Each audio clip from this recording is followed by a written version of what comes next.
Today on Mr. Media, I'll talk to actress Rose Marie. That's right, Rose Marie, Sally Rogers from the Dick Van Dyke Show. Stick around, and please don't trip on that hassock.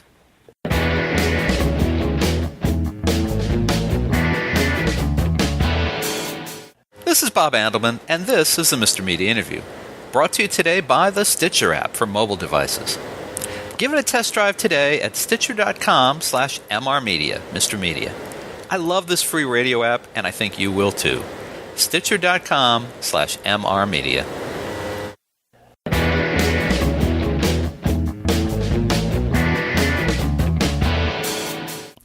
Mr. Media is recorded live before a studio audience of TV Land executives trying to figure out the premise of a Hot in Cleveland spinoff starring Dick Van Dyke, Mary Tyler Moore, and Carl Reiner called The Rose Marie Show in the new media capital of the world, St. Petersburg, Florida. She was the live-wire, wisecracking, anything but predictable female comedy writer on The Alan Brady Show, the show within a show portion of the Dick Van Dyke Show. And yes, that was 50 years ago. And yes, Rose Marie is still working, still getting gigs, and still making Betty White look over her shoulder and go, "Really?" Because the show has been in repeats for decades, the actress who played Sally Rogers for 5 seasons on one of TV's finest sitcoms ever is known the world over. But that was hardly the last the world heard from Rose Marie. In addition to 2 seasons as Myrna on the Doris Day Show, her guest starring appearances have included everything from The Monkees and Adam 12 to The Love Boat and Murphy Brown. And let's not forget all those spots on Hollywood Squares. Rose Marie is here today to talk about her career, of course, but also to bring attention to the California Women's Conference, at which she'll be among the celebrity guests at the Long Beach Convention Center on September 23rd and 24th. The event, which also features actress Tippi Hedren, the female cast of The Waltons, attorney Gloria Allred, and singers Melissa Manchester and Helen Reddy, is a forum for the world's most influential voices, hearts, and minds. You can learn more about it at www.californiawomensconference.com. Rose Marie, welcome to Mr. Media. Thank you. How are you? I'm fine. How are you? I'm good. You seem to be pretty busy. Seem to be, maybe. You sound terrific. I feel fine. Thank you. That's terrific. I think it's safe to say that most people today would recognize your name and that voice, no doubt, instantly from the Dick Van Dyke Show. But yeah, everybody recognizes my voice. Has your voice always been that? It's always been like that. It's always been that. So it started out as Baby Rose Marie with that voice. And I mean, it served you well, right? I mean, you sing. Yeah, right. Has there ever been a job where it was a problem? It seems like it's always... Nope, never. People recognize me if I go into a store or something, and they say, "I know that voice."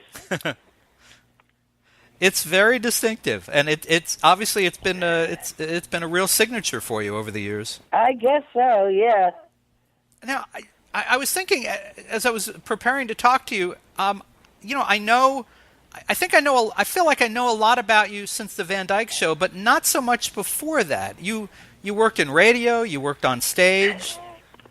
I started out when I was 3 years old.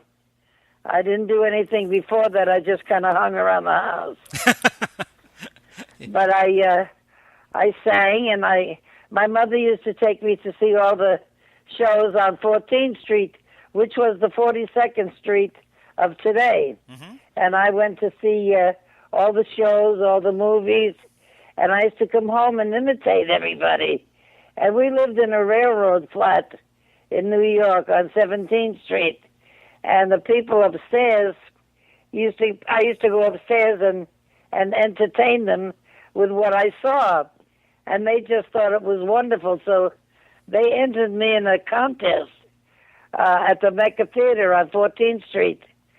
And my mother said, "I don't know whether she'll do it or not." I said, she does it at home, but I don't know whether she'll do anything in front of a big audience.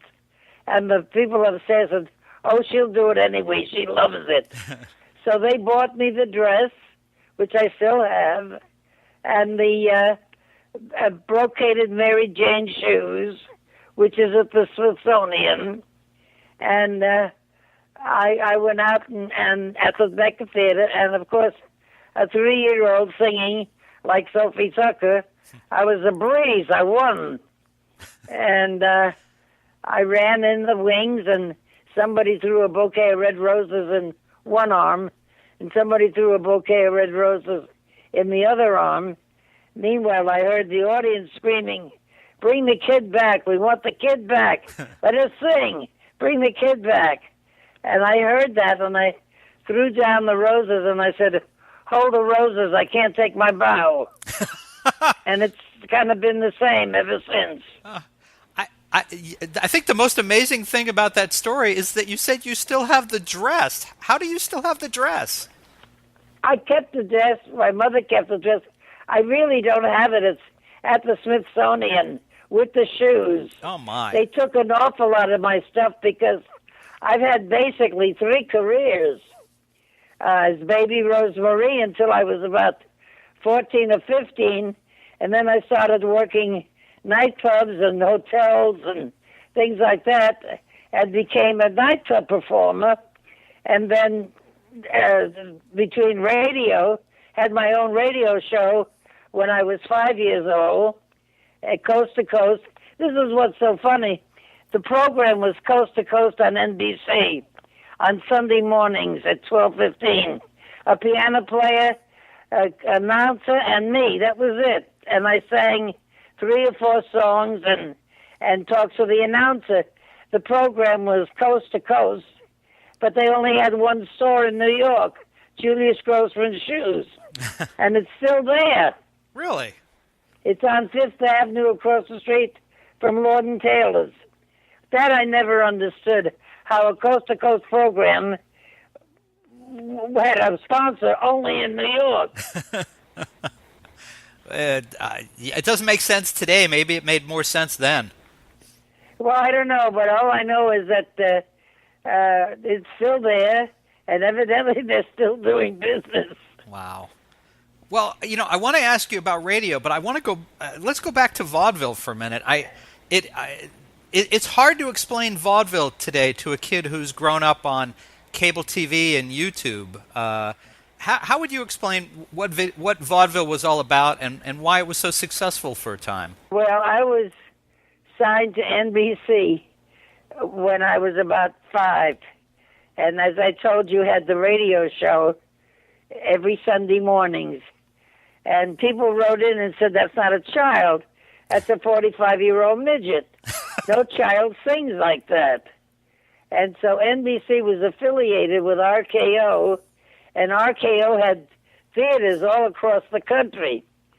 So to prove that I was a child, they sent me, I was on the road for about a year playing all these theaters to prove I was a child. And that was vaudeville. That was the tail end of vaudeville. And believe me, it was the greatest lesson in the world because everybody in the shows, I mean, I worked with Edgar Bergen, I worked with Jonathan Winters, I worked with, so many people, Burns and Allen, Joan Davis. They were all in vaudeville, and evidently they felt sorry for me as a kid, and so everybody taught me how to do things. I learned how to juggle. I learned how to work a trampoline. I learned how to play yo-yo and do tricks. I learned an awful lot. Everybody was just wonderful to me. Did you learn any bad things along the way? Did I what? Did you learn any bad things along the way, being among showbiz people at that age? I'm sorry, I didn't understand you. Did you pick up any bad habits being among showbiz people? No, how would I? I didn't have a chance. Okay. I didn't have a chance to pick up any bad habits. Everybody was looking out for me. Oh, that's what I was. I was a child, and they all kind of felt sorry for me and kept me busy teaching me things. Wow. And I was very fortunate with an education because what I was supposed to learn in school, I was there. Right.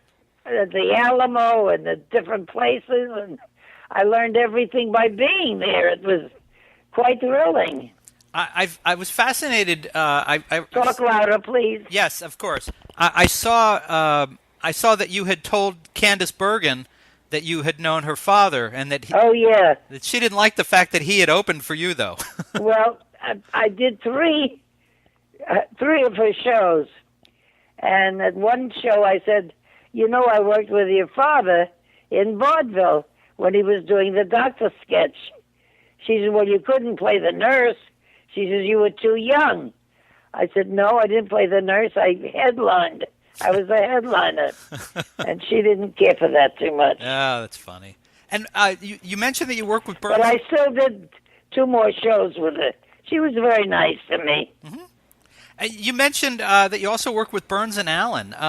We know a lot about George because he was with us for so long, but what can you tell us about Gracie? Well, Gracie was the sweetest thing that ever lived. And she was like a second mother to me. And George, of course, always called me baby till the day he died. And I was always, the funny part of it is I was always treated as an equal.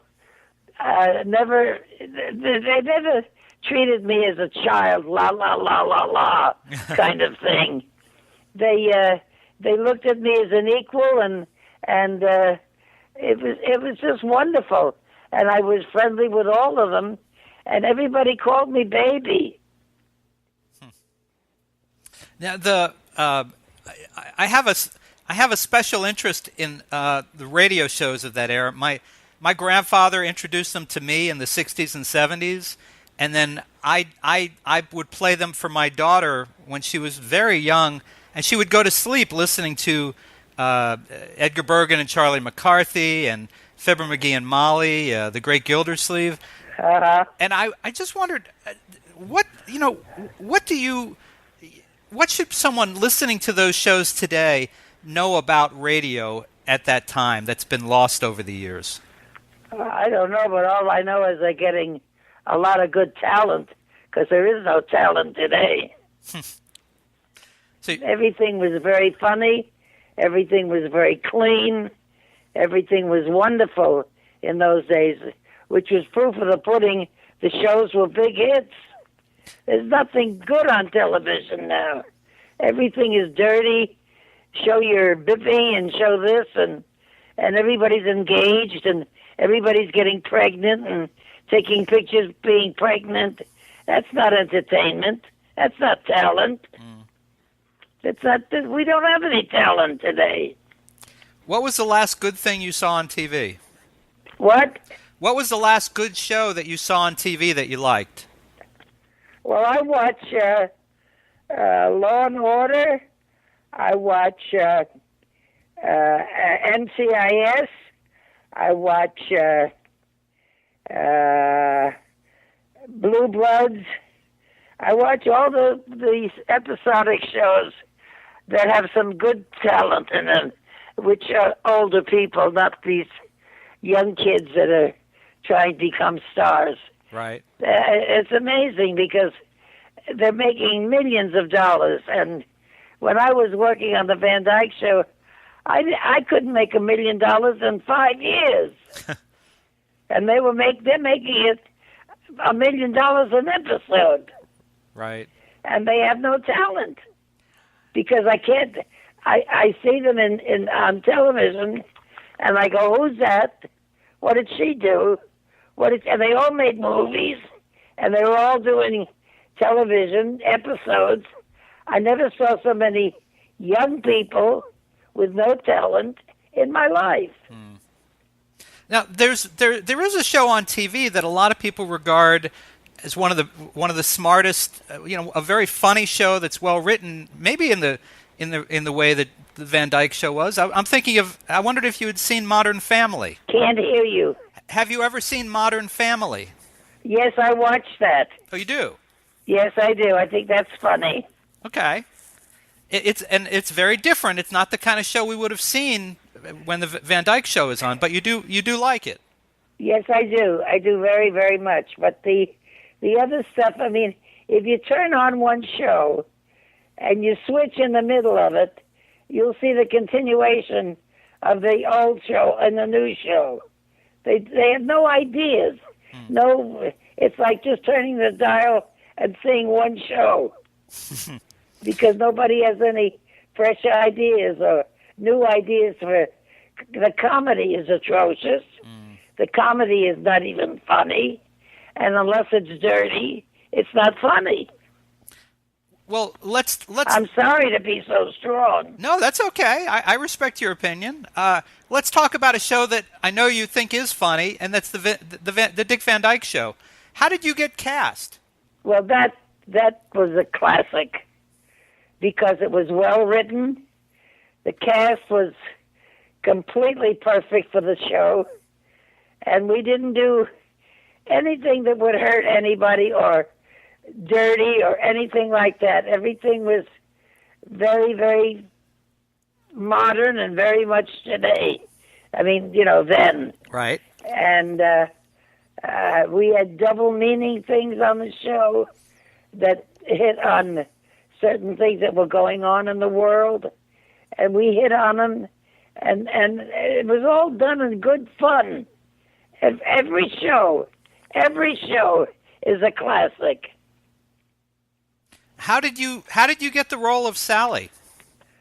I knew Danny Thomas years ago when he was in Chicago working at the 606 Club, and he was coming into New York.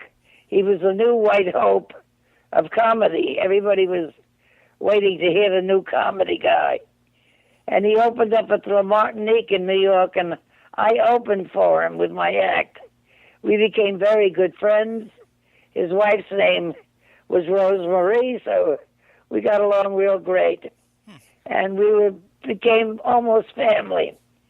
When he came to California, he did a television show, and my husband, who was one of the top men in town, trumpet player, did the show, and Danny became friendly with him, and he said, "You're family. You and Rosemary are family."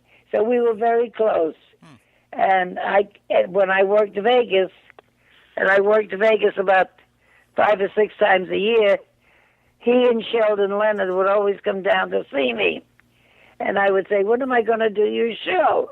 Make room for Daddy. You're using everybody but me." And he will always would say, "Your time will come. Your time will come." And one day I got a call from the casting office, and she said, "Go down to Desilu and see Danny Thomas."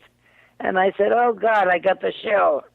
She says, "No, this is for a new show called the Dick Van Dyke Show." And I said, "What's a Dick Van Dyke?"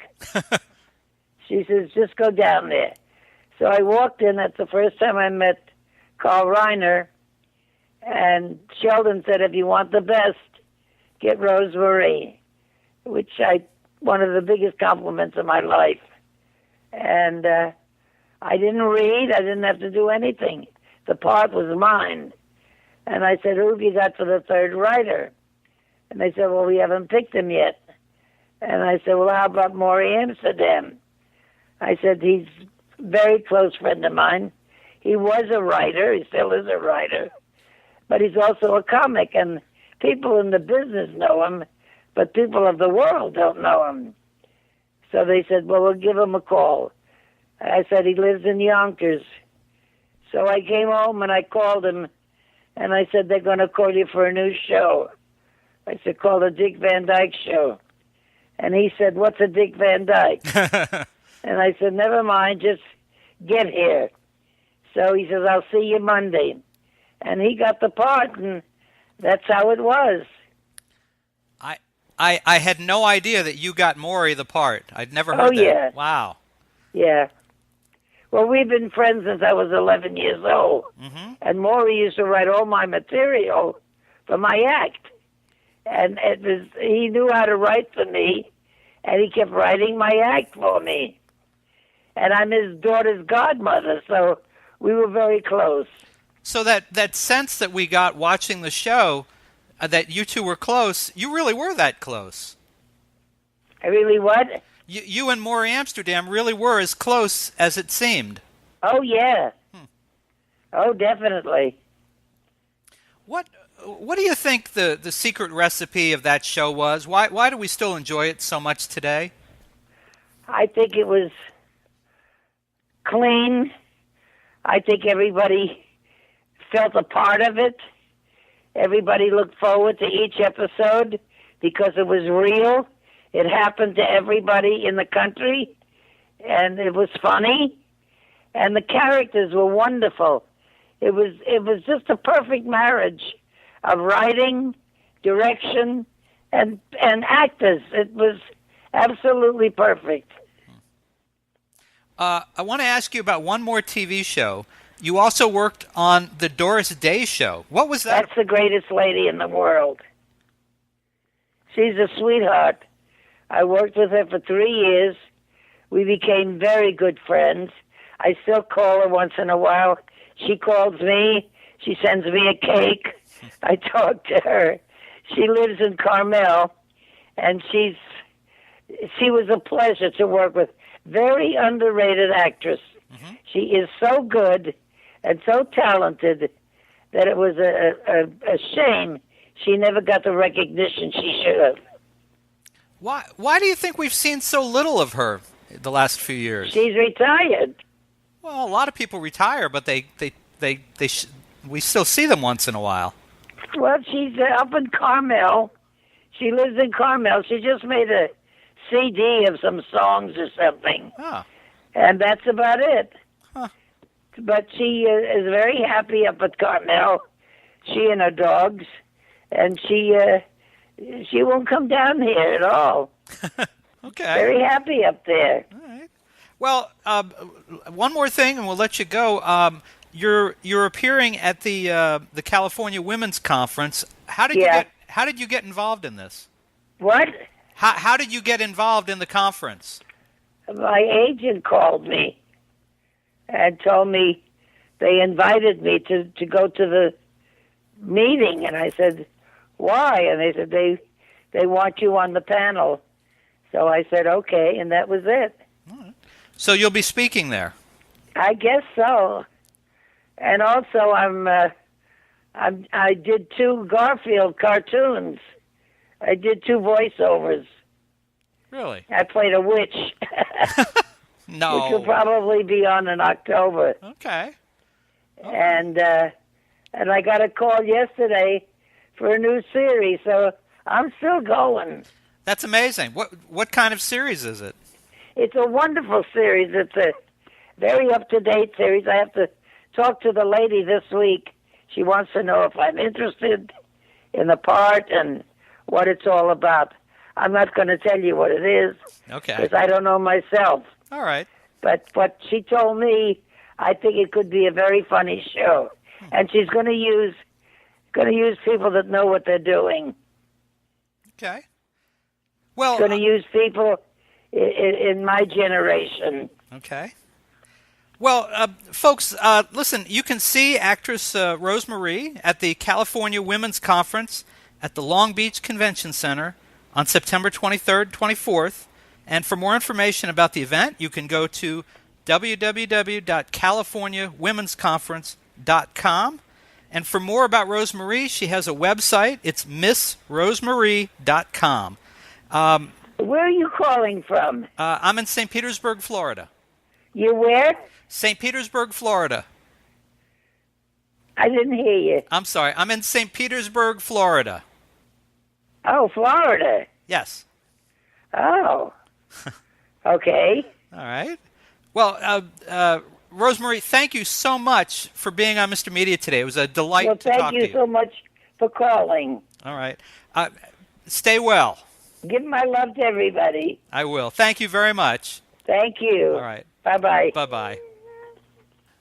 You can see and hear almost 1,000 Mr. Media interviews by visiting our main site, mrmedia.com, mrmedia.com. Or check out the more than 200 video interviews on the Mr. Media radio site on YouTube. And I'd sure appreciate if you'd show some love from Mr. Media's advertisers, including Stitcher. Apple named Stitcher a top 5 news app of 2011. It's a free mobile app for your smartphone or tablet that lets you listen to your favorite shows and discover the best of news, entertainment, and sports on demand. You can listen whenever you want to more than 5,000 shows, get customized recommendations, and discover what your friends are listening to. My own list of Stitcher favorites is pretty eclectic. I start my day with an hour of MSNBC's Morning Joe with Joe Scarborough and Mika Brzezinski. Then it's the latest 2-minute update from the Onion News Network. After that, I'll listen to WTF with Mark Maron, Here's the Thing with Alec Baldwin, HBO's Real Time with Bill Maher, and excerpts from E's Chelsea Lately and The Soup with Joel McHale. Also in regular rotation on my Stitcher playlist, the BS Report with ESPN's Bill Simmons, the TechCrunch headlines, and the Don Geronimo Show. The latest episodes of each show, whether originating from broadcasts, cable TV, radio syndication, or podcasts, are continuously updated. Stitcher is a free app for your iPhone, iPad, Kindle, Fire, BlackBerry, Droid, and more. And show your support of Mr. Media by getting, did I mention it's free? The app at Stitcher.com/Mr. Media. That's Stitcher.com/MR Media. Stitcher Smart Radio, the smarter way to listen to radio. We're also supported by Audible. Check out Audible's 30-day trial membership and download the audiobook version of the book everyone's been talking about, 50 Shades of Grey by E.L. James. Sign up for your free trial today at audible.com/radio. Again, audibletrial.com/radio. And finally, if you need a disc jockey for a wedding, bar mitzvah, corporate event, or just a big old party, please consider calling 1-800-DIAL-DJs, the party authority for all your party entertainment needs. You can call 1-800-DIAL-DJs or go to their website, 1-800-DIAL-DJs.com, and tell them Mr. Media sent you. And thanks for listening.